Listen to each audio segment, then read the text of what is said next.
Hoy os traigo a un buen amigo de la casa, al que ya conocisteis hace ya varios años, que hace cositas con nosotros. Es un buen amigo, Bernardo, que casi me muerdo la lengua y todo. Bernardo Roldán, Orden del Tiempo. ¿Cómo estás, amigo?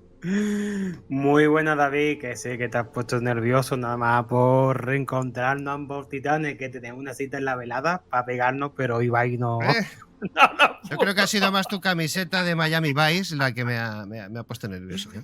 Pues seguramente este pecho lobo no lo tiene cualquiera. Bueno, Y sí, ya Bernardo, estamos por aquí con tu nueva danza, ¿no? Que ya sí, ha actualizado canal, mía, el Misterio 51 por ahí, guay, guay, guay. La familia y el universo crece. crece, pero Bien, bien, también bien, crece bien. el trabajo. O sea, ya sabes, esto Obvio, obvio, obvio, obvio. trabaja Lo sé, lo mucho. sé, lo sé, lo sé, lo sé. Entonces tú, tras un verano extraño, así, que no se nos enfade Dex, veranos extraños Nunca mejor dicho, le he comprado los derechos a Dex del verano extraño. verano extraño en manos de Orden del Tiempo, que siempre está haciendo cositas, aunque haya tenido, bueno, lo primero, tuvo una pérdida importante en la Ujú. familia, así que todos contigo, amigo, Gracias, gracias. y de todo se sale. Bueno, Lo sé, lo sé. incluso de la muerte, cuidado, que la semana pasada, no, hace 2 semanas hablábamos con el doctor Pertierra, que tiene nuevo libro, como ya habrás podido ver, Sí, sí, sí. y ahí andamos, ¿no? Que de aquí a nada yo creo que nos van a cargar en un muñecote mejorado y, bueno, vamos a ser la bomba, vete tú a saber. Noticias de tu tierra, investigaciones que tienes y hoy podríamos empezar para este podcast de retorno, pues tenemos noticias. Tenemos noticias y has hecho un trabajito sobre el canal de los presos, bien Bueno, estamos llamado, en ello, estamos en ello. bueno, pues el mejor, más profundo, Claro, por cana- supuesto. llamado Canal del Bajo Guadalquivir, construido entre 1940 y 1962 bajo el franquismo, nunca mejor dicho. Lo levantaron sobre todo presos políticos, organizados a través del servicio de colinas penitenciarias militarizadas, con el objetivo de irrigar tierras en Sevilla y Cádiz, convirtiéndose en una de las obras hidráulicas más grandes de Andalucía. Pero, como todo en la vida, está también rodeado de misterio. Efectivamente, David, el canal de los presos pues fue una obra de ingeniería hidráulica, sobre todo para desviar agua del propio Guadalquivir a la zona de regadío y de cultivo en la zona anexa o zona del área metropolitana de la propia ciudad de Sevilla.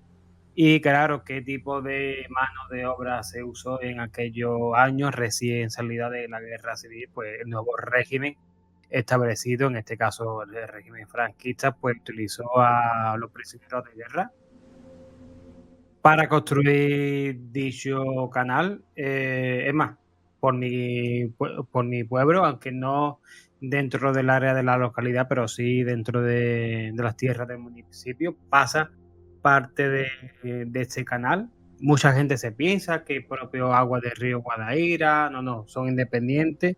El agua de el canal es agua del propio río Guadalquivir, que sirve eso, ¿no? Como medio de regadío para la zona adyacente y claro, donde hubo tragedia, hubo una fuerza, anexión e impregnación, como lo queramos llamar, y son múltiples los testigos que hablan, ¿no?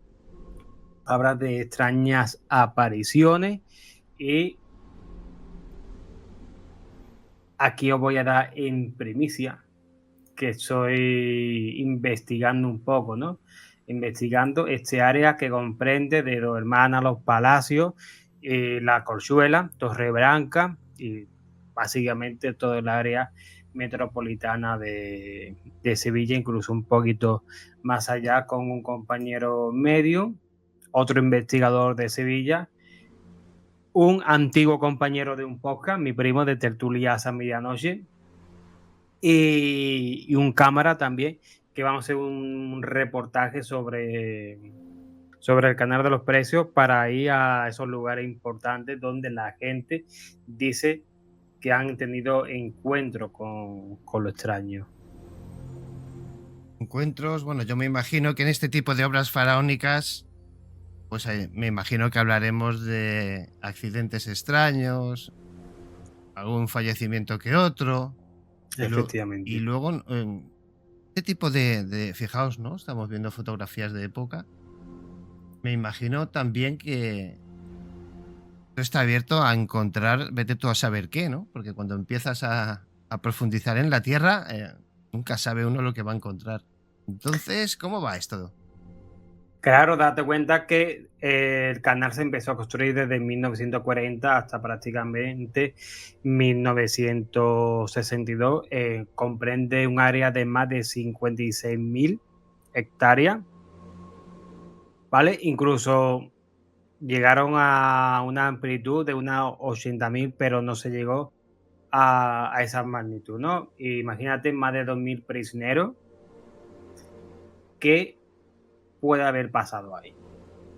Desapariciones, accidentes, ocultación de cuerpo, etc, etc, etc.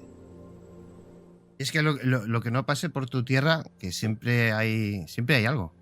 Apariciones, enlutados, Sí, ahí no sé por qué se da tanto, ¿no? En tierras andaluzas, semejantes cantidades de apariciones. Bueno, pues entonces estamos en el punto de que estáis a medias de ese trabajo, ¿no?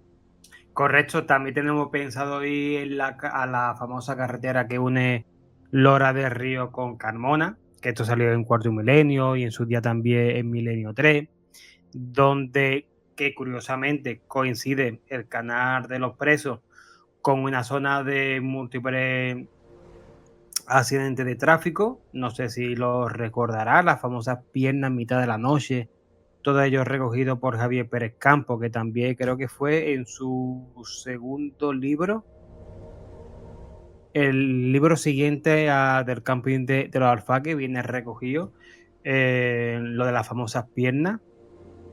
Creo que salió tanto en la radio como en la televisión por aquellos años, en 2011, si mal no me equivoco. Una misteriosa pierna de cintura para abajo, pues recorren la carretera. Y es curioso de que este fenómeno de extremidades, este verano no ha sido lo único que coincide en esa parte entre Lora del Río y Carmona, sino también en la antigua Nacional de Cádiz, la zona entre Las Cabezas y Lebrija. También se dan esta extraña aparición de miembros, en este caso de cintura para arriba, incluso de perros paseando a orilla de la carretera con la propia correa sostenida por una mano, pero esa mano anda levitando, suelta, y quien pasa por al lado de ese animal y de esa mano, pues básicamente desaparece. Y también tengo el testimonio de esa misma carretera de una pareja que venía en este caso desde Chipiona hasta Utrera, que era donde residía por aquel entonces, en ese tramo que está desde el Cuervo hasta el Palmar de Troya. Observaron como una niña, a eso de las 2 de la mañana, cruzaba la carretera justamente delante de su coche. Y parece que fue una anécdota entre ellos dos, que el cansancio, la hora de esa noche, el juego de luces, bueno, habrá sido y tal, pero curiosamente de estas que se han puesto muy populares, ¿no? En diferentes zonas estas rutas del misterio que se están viendo por todos lados. Aparecen una ruta del misterio, están saliendo como enanos Sí. de todas las piedras. En Utrera se celebraba y salió el tema de aparición en la carretera y tal, y este muchacho dijo, sí, porque yo he visto una niña, y uno de ese público dijo, la niña entre el Palmar de Troya y el Cuervo, y dice que esta pareja se quedó helada y se tuvo que ir de allí porque es que se pusieron malos, porque no era lo único, no era esa imaginación que yo sentí, sino que habían más testigos que habían presenciado aquello. Yo creo recordar, cuando se ha hablado de los alfaques, que había unas marchas de personas en bañador, cuerpos calcinados, Ujú. otros inconclusos, mitades, o sea, que eso aquello era como un desfile, ¿no? Casi nocturno. ¿Qué, qué te, Efectivamente. qué te puede pasar por el cuerpo cuando tú vas con tu coche a la, yo qué sé, vas de noche, por lo que sea, 10, 12 de la noche? Y oye, tiene que Yo creo ser... que el cuerpo se te congela, porque si ya uno ve algo físico, algo que comprende a una persona andando en el arcén de la carretera a esa noche y se queda sorprendido, imagínate de algo que tú dices, espérate, he visto yo algo que no debería estar ahí, porque claro, es lo del camping de los alfaques, muchos señalan los famosos niños del cubo, ¿no? Ujú. Esa peculiar procesión extraña congelada a orilla de la carretera, como si fuese una película, ¿no? Que se va reproduciendo, el lugar se ha impregnado de apariciones, incluso no podemos estar hablando de fantasmas ni de espíritus porque parece que se va repitiendo y no hay ningún tipo de momento. Yo me imagino que Bernardo se refiere a ese tipo de imágenes como si estuviéramos pasando en bucle parte de una serie o de una película, ¿no? Hablábamos de ese bucle repetitivo de imágenes. Efectivamente. Es más, en el grupo este lo tienen clasificado de esa forma, de que muchas veces es el entorno que por la impresión, la energía o algo se ha impregnado, ¿no?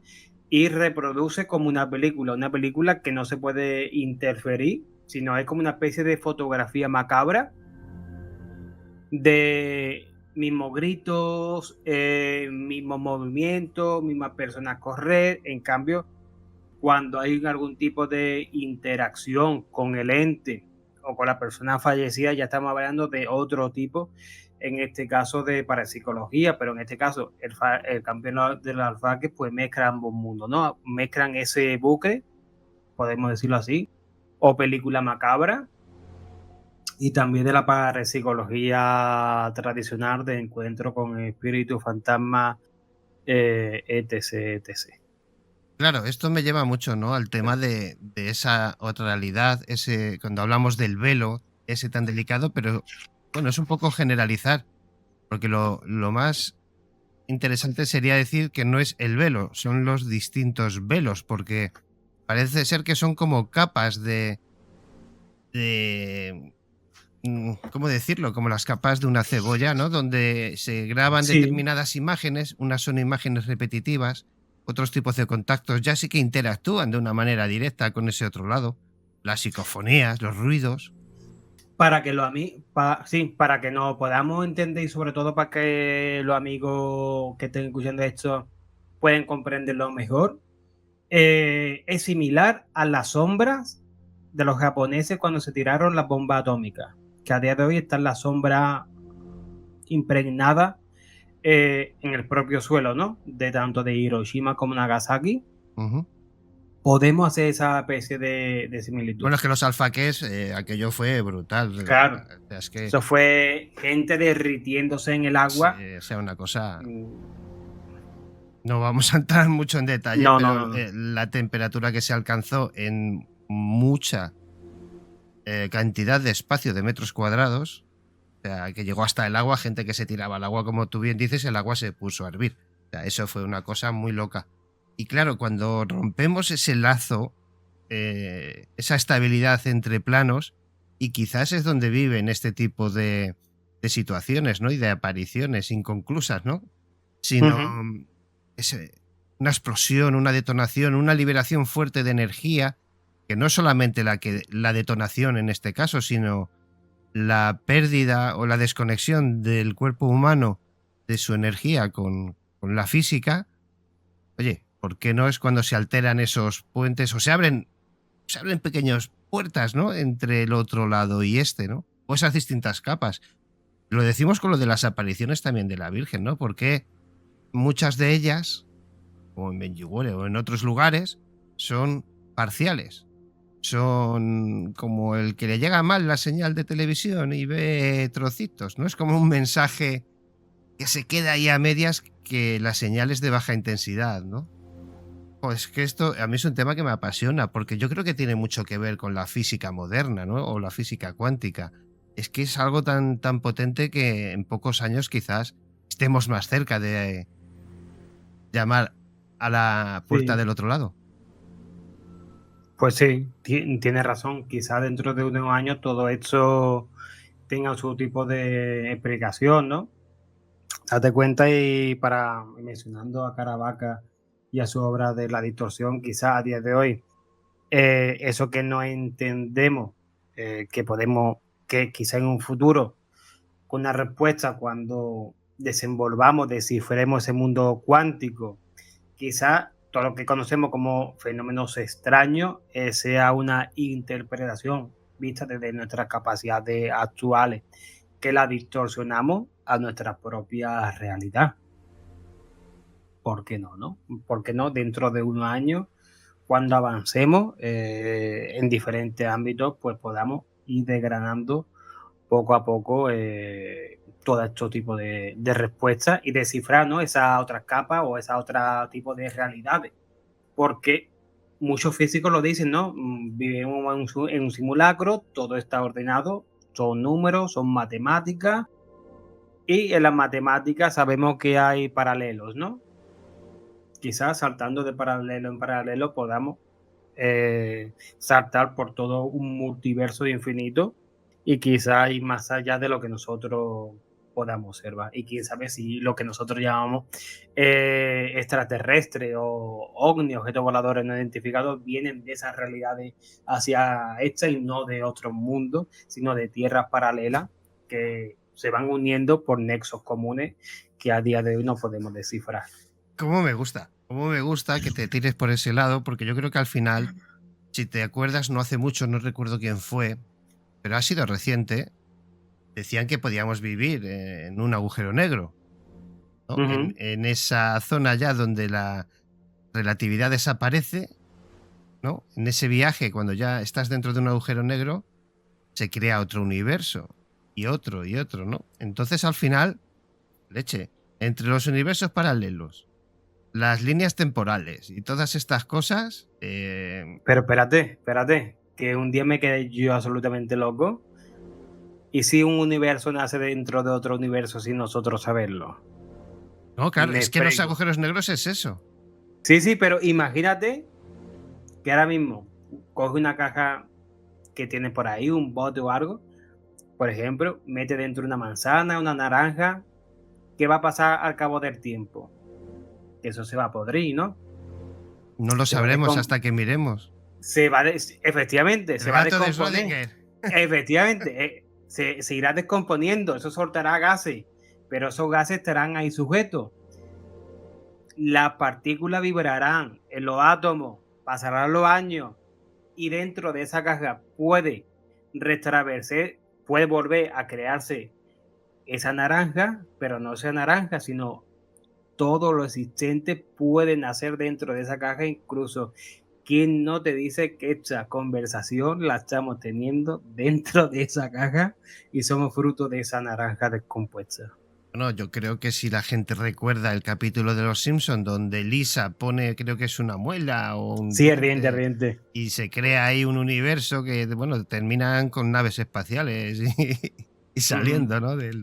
Sí, yo creo que es apasionante y eso es algo que todavía no sabemos medir, ¿no? Esa guerra continua con salir a por parafonías para buscar imágenes, ¿no? Esa típica imagen de esas sombras.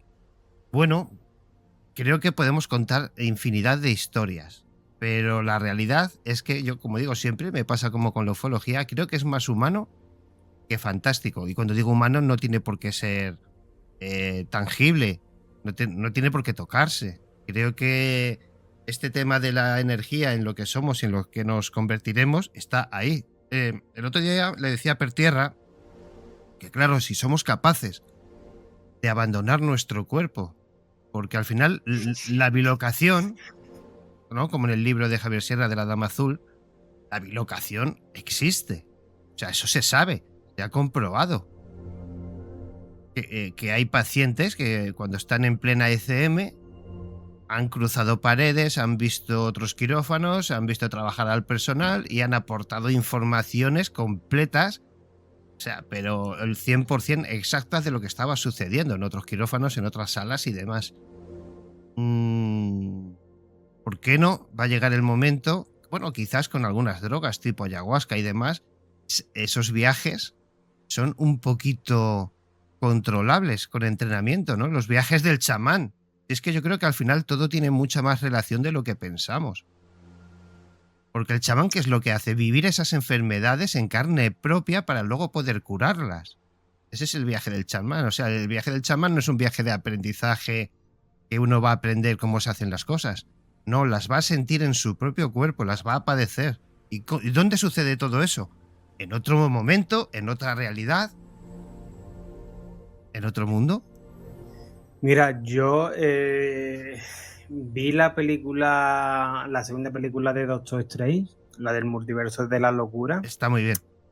y dijeron algo que me invitó a reflexionar, ¿no? Como que los sueños que tenemos quizás sean vidas paralelas nuestras en en universos infinitos, ¿no? Por eso nunca podemos volver al mismo sueño siempre que queramos, sino que son vidas de otros yo que pueden ocurrir y conectarnos en ese mismo momento. ¿Quién sabe si un Bernardo y un David en este momento que estén durmiendo en sus casas, estén soñando y hayan conectado ahora mismo con este universo, ¿no? No sé, me pareció algo grandioso, maravilloso, poético y espectacular. Y Bueno, que me las invitó a conexiones. reflexionar. Sí, las relaciones humanas que tanto muchas veces hemos hablado de ellas. Cuando tú conectas con una persona tiendes a pensar, bueno, me cae bien por su forma de ser. A veces nos han dicho los entendidos que son cuestiones químicas, como el asunto sexual y demás, ¿no? Eso, las hormonas y todas estas cosas. Pero tiene que haber algo más, Bernardo. Las energías Sí. están ahí. Y tú hay personas que no conoces de nada, la tienes al lado y te Y te apetece. ponen alerta. Te apetece, sí, bueno, o te ponen alerta o te apetece hablar con ella, conocerla, saber quién es, qué hay de su vida, o qué hace, o te Mm, intriga, necesitas conectar. Luego hay otras que, como tú dices, cuidado, entre sí, ellos sí, los sí. vampiros Oye, energéticos, que a lo mejor son bellísimas personas, pero a lo mejor hay señales, su forma de ser, su lenguaje corporal, lo que sea que no. que te tienen en alerta. Y puede ocurrir de otra forma. Una persona te puede atraer sexualmente porque una chica o un chico, depende de la orientación sexual, o te puedes parecer súper simpático a primera vista, pero después son Sí, sí, echas para allá y no te las ven. energías aquí tienen mucho que ver, yo eso lo tengo clarísimo. Pues chicos, tras este paseíto por un poquito por la parapsicología y lo que se nos viene a la mente con estos asuntos, tenía una cosita hecha Bernardo que me ha comentado, me ha parecido súper interesante. Y yo que cuando he podido viajar mucho por el norte de España y la zona del Pirineo francés y demás, son el tema de las huellas criptozoológicas. En este caso viajamos a Alcalá de Guadaira, cerca de la cárcel de mujeres. Es Efectivamente. asunto que tiene su aquel y en el que tenemos que mencionar a Javier. Efectivamente, el protagonista de todo esto es el divulgador uno de los principales divulgadores, investigadores de Sevilla, Javier Lobato, y fue primicia suya y lo investigó él, ¿no? Para dar contexto de la zona, si os digo prisión e Isabel Pantoja, estamos hablando de la misma prisión, ¿vale?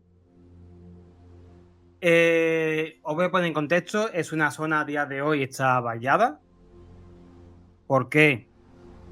Porque es una zona arqueológica controlada por los militares, aunque la prisión ya la han convertido en un hospital psiquiátrico, pero eso es lo de menos. Pero hasta hace unos años esa zona se podía visitar.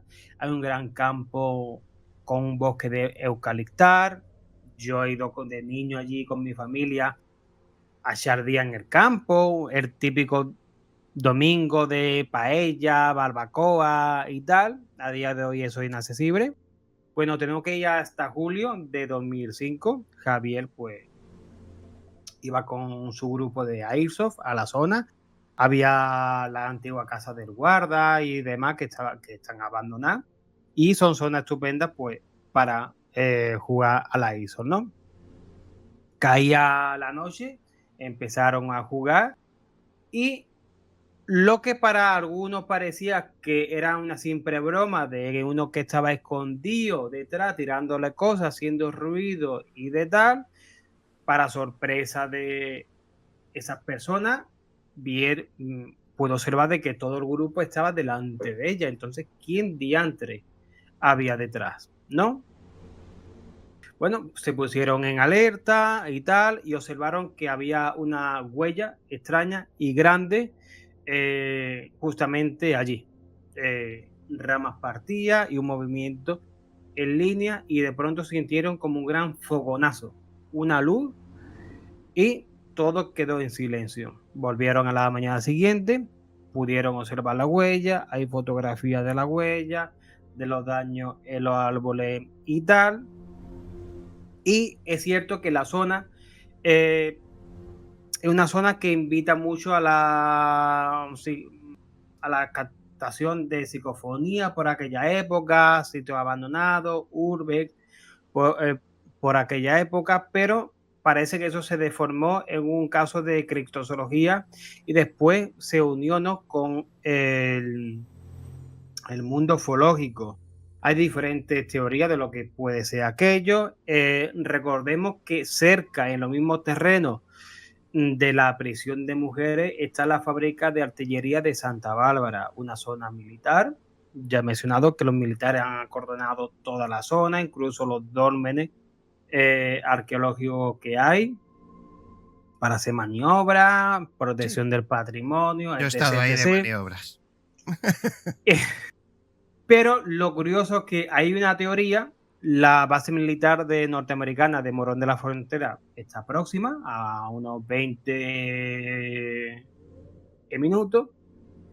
Una de las teorías es que algo de la base militar de Morón pues se llevaría allí a la Santa Bárbara, a un lugar escondido dentro de las propias instalaciones, escaparía y se movería por la zona.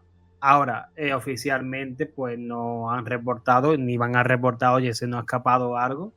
No, pero lo más curioso es que existe la huella, existe la fotografía y Javier Lobato es testigo del asunto. Pero lo más curioso, yo he indagado, he investigado a amigos que también se dedican al airsoft y tal.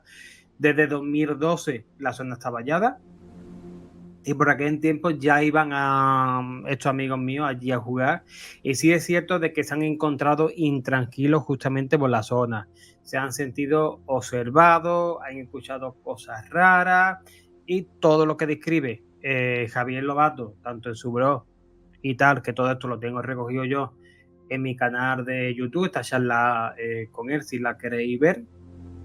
Le han pasado a amigos míos, incluso en las parcelas que hay cerca, justamente al otro lado de ese camino de tierra, han notado como que por la noche pasan cosas, ¿no? Pasan cosas dentro de ese bosque de eucalipto, como que los animales huyen y no se quieren acercar muchas veces, sobre todo perros, gatos, buscando alimaña y tal, no se quieren acercar a la línea incluso del propio camino por temor.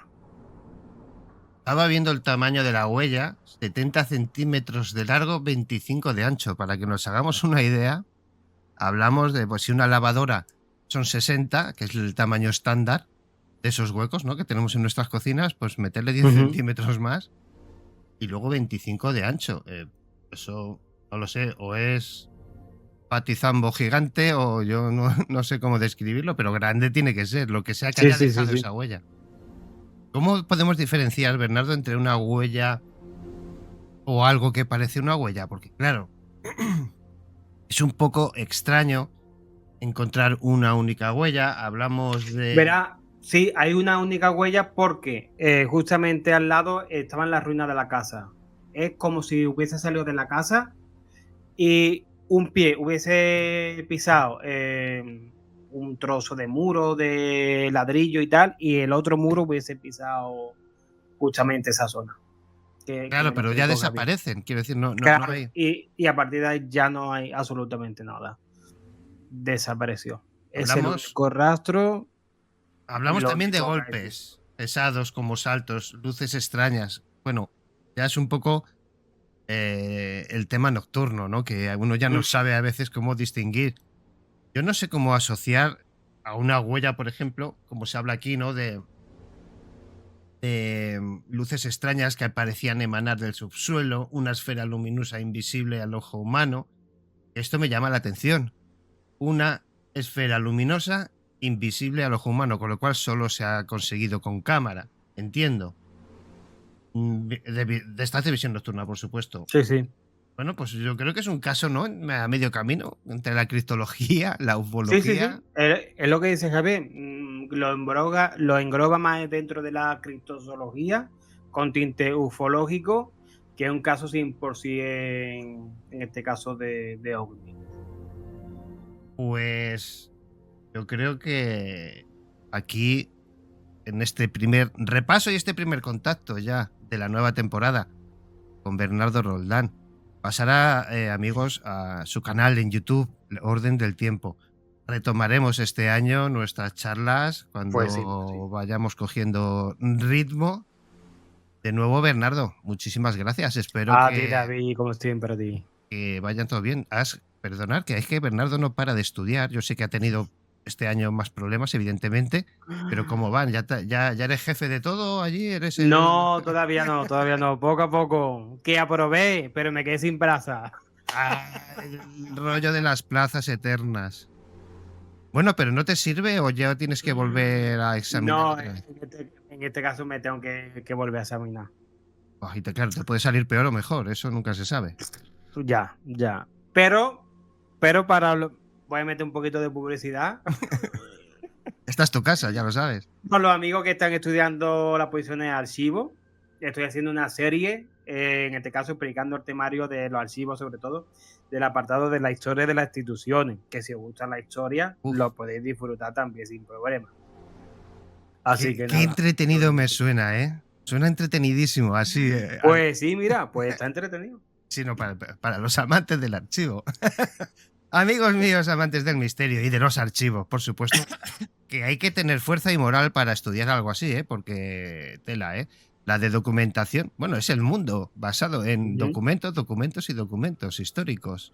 Luego también me imagino esto, Bernardo, que habrá que validar esos documentos de alguna manera, no solo su existencia, sino época, Claro, contexto, en claro. fin, a qué pertenecieron. Un día yo creo que deberíamos de preguntarle a Bernardo sobre estas cosas, porque Pues sí, es muy cuando queráis. interesante el mundo de la documentación, el archivismo y todas estas cosas, porque claro, siempre hablamos, ¿no? Cuando hablamos de hechos históricos, hablamos de eso.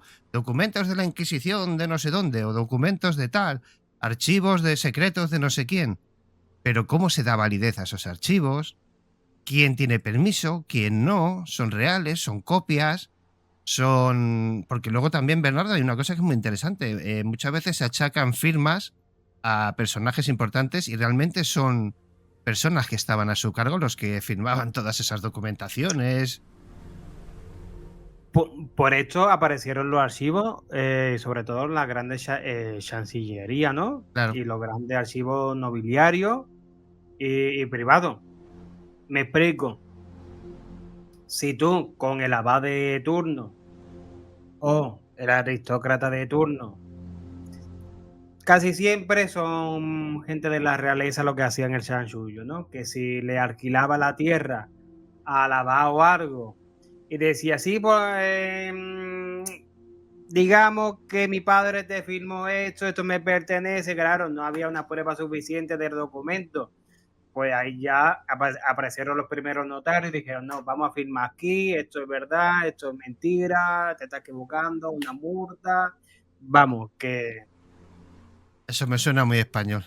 sí, sí, sí, sí. Es que la archivística Hostia, española es... pues un día le vamos a dar, un día lo vamos a hacer, ¿por qué La no? archivística española, a diferencia de otra en Europa, fue de la más avanzada junto con, en este caso, con la Vaticana.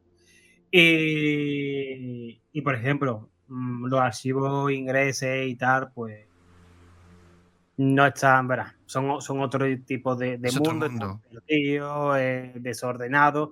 Aquí todo es más, la burocracia, aquí sobre todo cuando llegó Felipe II, la burocracia funcionó estupendamente, los archivos funcionaban y nada, Pero bueno, aquí están para yo creo disfrutarlo. que Bernardo, esto quizás es un poco herencia de esa Roma, ¿no? Que no estuvo bajo su Sí, estela, ¿no? sí, El tener ese sistema de organización, ¿no? sí, sí, sí, sí. Pues hasta aquí, queridos compañeros, este paseíto breve por un par de misterios interesantes y otros que nos han surgido. Bernardo Roldán, querido, hablamos pronto, nos vemos la semana que viene otro Por ratito. supuesto.